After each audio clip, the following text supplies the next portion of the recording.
जंगलातनी एकेका वाघाचा एक एक एरिया असते आणि त्या एरियाच्या बाउंड्रीवर ते वाघ मुतून ठेवत असते.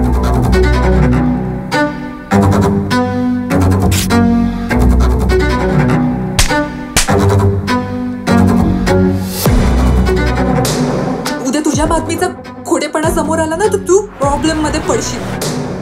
कायची ब्रेकिंग न्यूज करायची आणि कायची नाही ना मला नको शिकवू तू.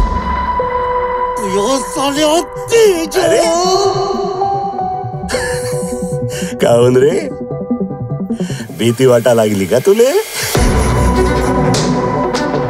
पत्रकार आले आणि पोलीस आले त्याच्या अंदरच्या अंडर पॅन्टी दिसत असते.